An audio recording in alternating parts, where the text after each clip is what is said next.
নির্বাচন করার মতো শক্তি তারা অর্জন করতে পারেন নাই।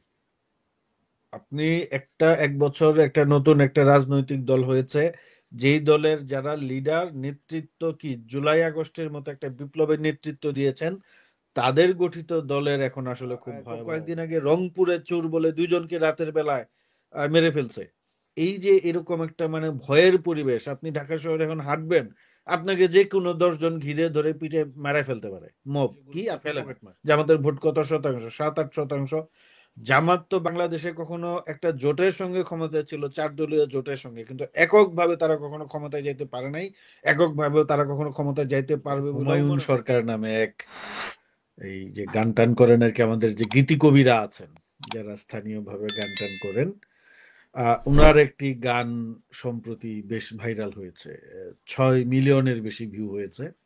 গানের ভাষাটা খুব একটা শ্লীল না সামাজিকভাবে, কিন্তু গানের এটা একটা পরামর্শমূলক গান, যেটা আমাদের এই মানে আমাদের গায়করা করে থাকেন। আমাদের যে আমি কি বলবো, যে আমাদের এই কি ধরনের গায়ক, ফোক মিউজিক বা এই যে আধ্যাত্মিক বিচ্ছেদি গান করে থাকেন।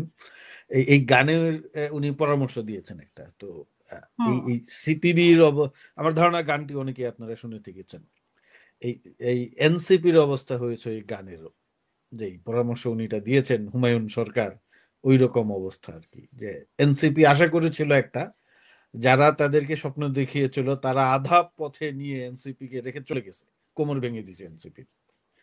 এখন এনসিপির ভিতর থেকে আমরা যেই তথ্যটা পাচ্ছি, কথাবার্তা হয়তো বিভিন্ন রাজনৈতিক দলের লোকজনের সঙ্গে, এদের এরা নির্বাচন করবে না। এরা দলীয়ভাবে সিদ্ধান্ত নিয়েছে নির্বাচনে অংশগ্রহণ করবে না। কেন? কারণ ওই যে আধা পথে নিয়ে ওদের কোমর ভেঙে দেওয়া হয়েছে। তাদের স্বপ্ন দেখানো হয়েছিল যে তোমরা আমাদের সঙ্গে থাকো, আমাদের মতো কথা বলো, আমাদের শিখিয়ে দেয়া রাজনীতি করো, তাহলে বিএনপি যেহেতু নানাভাবে আমরা বিএনপির বিরুদ্ধে প্রচার করছি, বিএনপির জনপ্রিয়তা কমে যাবে এবং আমরা সবাই মিলে নির্বাচন করলে 151টা আসন পেয়ে যাব, আমরা সরকারি দল হয়ে যাব, এবং যে করেই হোক এই সরকারকে আমরা যত দীর্ঘ সময় রাখতে পারবো বিএনপির জনপ্রিয়তা ততটাই কমবে। কিন্তু বাস্তবতা ভিন্ন। এবং আধা পথে গিয়ে এনসিপি দেখলো যে আসলে কাজ হচ্ছে না, কোমর ভেঙে গিয়েছে। এই জন্য তারা এখন নির্বাচন করতে চাইছে না। তো এই নির্বাচন যে করতে চাইছে না, এইটা তারা আসলে সরাসরি বলতে পারছে না, কারণ যেহেতু তারা রাজনীতিতে নেমেছে, নানা কথাবার্তা বলেছে যে ইউনূস সরকারকে 5 বছর চাই, নানা প্রচারণা হয়েছে, সংস্কার হলে এই হবে নাই হবে, আমরা নির্বাচন করতে দিব না, এই করতে দিব না। ওরা একলাই জুলাই আগস্টে বিপ্লব করেছে, আর কারো অংশগ্রহণ ছিল না, এরকম নানা কথাবার্তা তো হচ্ছে। মানে নতুন বন্দোবস্তের কথাও তো শুনিয়েছে। হ্যাঁ হ্যাঁ, নতুন বন্দোবস্তের কথাও তো হচ্ছে, কিন্তু গত 1 বছরে বিএনপির বিরুদ্ধে যেই সব অভিযোগ আছে স্থানীয় পর্যায়ে, এই যে তারা যেটা প্রচার করে টেম্পু স্ট্যান্ড দখল, টেম্পুবাজি, এতে বিএনপির জনপ্রিয়তা যতটা না কমেছে, নতুন দল হিসেবে এনসিপির নেতাকর্মীদের বিরুদ্ধে, উপদেষ্টাদের বিরুদ্ধে যেই সব অভিযোগ উত্থাপিত হয়েছে, ওইসব অভিযোগে নির্বাচন করার মতো শক্তি তারা অর্জন করতে পারেন নাই। আপনি এক বছর একটা নতুন একটা রাজনৈতিক দল হয়েছে, যেই দলের যারা লিডার নেতৃত্ব কি জুলাই আগস্টের মতো একটা বিপ্লবের নেতৃত্ব দিয়েছেন, তাদের গঠিত দলের এখন আসলে খুব ভয়াবহ অবস্থা।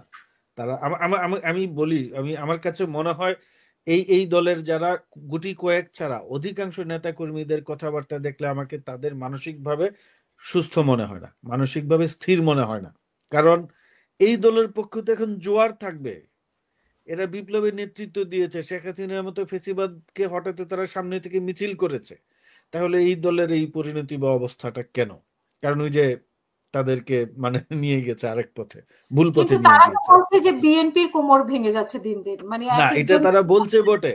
তারা হুম। তাদের যদি কোমর আসলে ওই রকম শক্তিশালী থাকতো, নির্বাচনে আসার জন্য তারা ভয় পাইতো না। এটা আমরা এখন পরিষ্কার বুঝি বা বলতে পারি যে এই যে কম সংস্কার হবে, জুলাই সনদ ঘোষণা করা হবে না, না করলে আমরা নির্বাচন করতে দিব না, এই করতে দিব না, সেই করতে দিব না।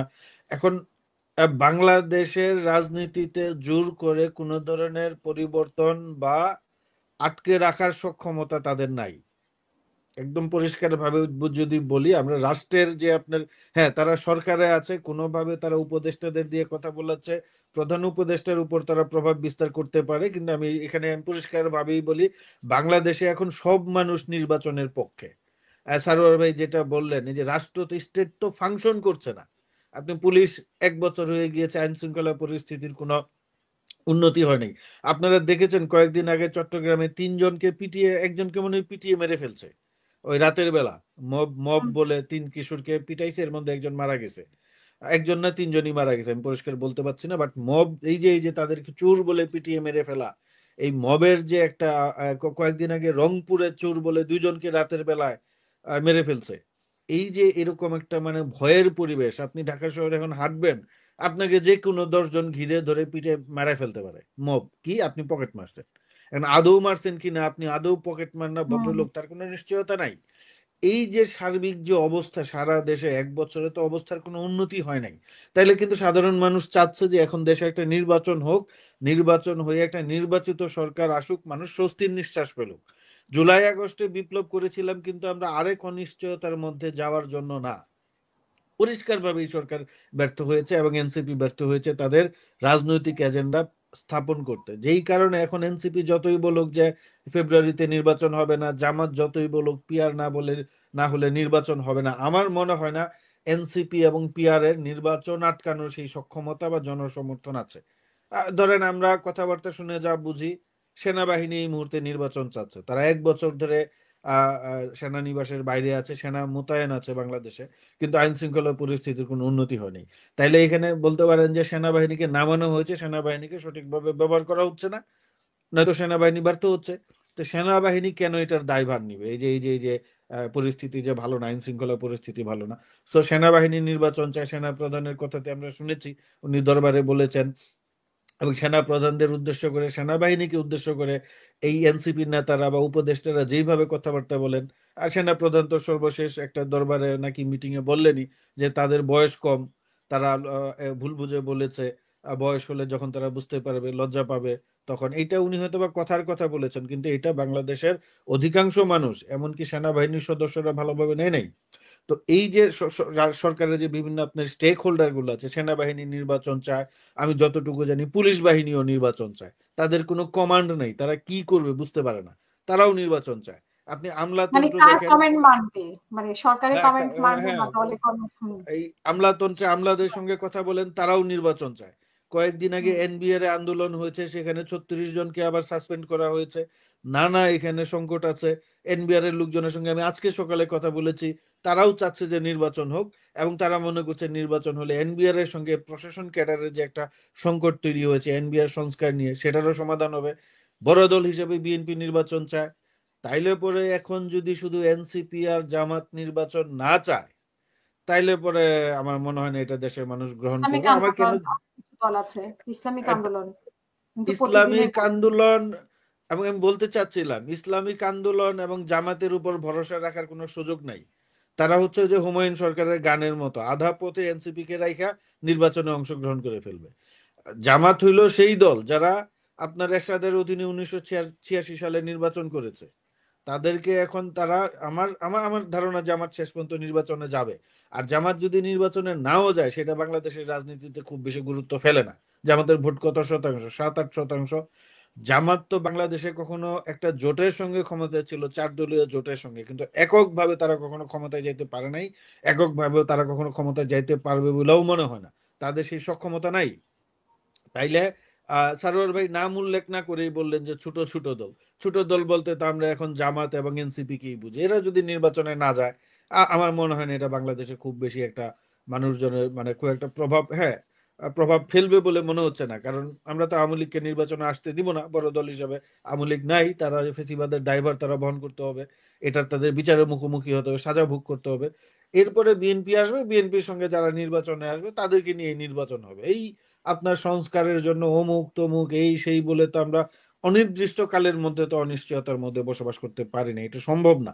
এটা কোনোভাবেই সম্ভব না। এরা যেটা বলছে, এই সরকারের এদের তো কথাবার্তারই তো ঠিক নেই। জামাত সকালে এক কথা বলে, বিকালে এক কথা বলে। একবার বলে যে হ্যাঁ আমরা ফেব্রুয়ারিতে নির্বাচন করব, আরেকবার বলে না আমরা মার্চে নির্বাচন করব। জামাত হয়তোবা চাচ্ছে যে তারা একটা চাপ প্রয়োগ করে বিএনপির কাছ থেকে কোনো ধরনের নিশ্চয়তা পায় কিনা যে তারা 20-30টা আসন পেলে আমার ধারণা তারা নির্বাচনে চলে যাবে। এটা তো পরিষ্কার, এটা 86-তে তো তারা এরশাদের এনসিপির সঙ্গে। ক্ষেত্রেও শোনা যাচ্ছে যে বিএনপির সাথে এক ধরনের দর কষাকষি করছে, জামাত যেরকম করছে এনসিপিও করছে। এরকম একটা কথাবার্তা শোনা যাচ্ছে এই মুহূর্তে, যেহেতু যদি আপনার সব দল যার যার অবস্থা থেকে নির্বাচন করে এবং বাংলাদেশে ফ্রি অ্যান্ড ফেয়ার ইলেকশন হয়, তাইলে পরে আমি মনে করি এনসিপির পক্ষে একটা আসনও জিতা সম্ভব না, এবং জামায়াত ইসলামীর পক্ষেও খুব বেশি আসন জিতা সম্ভব না। তারা যেটা আশা করছে যে জামাত যদি বুঝতে পারতো যে তারা 30-40টা, প্রত্যেক দলেরই কিন্তু একটা নিজস্ব অ্যাসেসমেন্ট থাকে, নিজেরা একটা জরিপ করে তথ্য সংগ্রহ করে। জামায়াত ইসলামী যদি বুঝতে পারতো যে তারা নির্বাচনে গেলে 30-40টা আসন পাবে, আমার ধারণা এইসব সংস্কার টংস্কার বাদ দিয়ে জামাত নির্বাচনে যাওয়ার রাস্তায় কেন 2008-এর নির্বাচনে যায় নাই, এটা তোমরা সবাই জানি। ওই সময় তো জামাতের চাপে পড়ে বিএনপি নির্বাচনে যেতে বাধ্য হয়েছে। এটা তো এই যে এদের নেতা ফাঁসির দণ্ডপ্রাপ্ত যে আসামি কামারুজ্জামান, ওনার বই তো লিখেছে সেনাবাহিনীর ফাঁদে পড়ে ওই সময় ডিজিএফআই এর ফাঁদে পড়ে, এই যে কি ডিজিএফআই এর চিফ ছিল তাদের সঙ্গে দেখা টেখা করে তাদেরকে নির্বাচনে নিয়েছে। 2008-এ তো জোট সরকারের নির্বাচনে যাওয়ার মতো, জোট যে চারদলীয় জোট, তাদের নির্বাচনে যাওয়ার মতো অবস্থা ছিল না। তারা নিশ্চিত হারবে এবং এরকম একটা মেকানিজম হবে সেটা জানতো, কিন্তু তারপরেও কিন্তু জামাত গিয়েছে, এবং জামাতের এই ইচ্ছার কারণে কিন্তু বিএনপিও নির্বাচনে যেতে বাধ্য হয়। তো সেই জায়গা থেকে আমি বলবো যে জামাতের নির্বাচনে না যাওয়ার কোনো আমি শঙ্কা দেখছি না। শেষ পর্যন্ত তারা যাবে, ওই গিয়ে যা হয় আর কি, তারা মাঝ থেকে আধা পথে গিয়া এনসিপির কোমর ভাঙবে আর কি।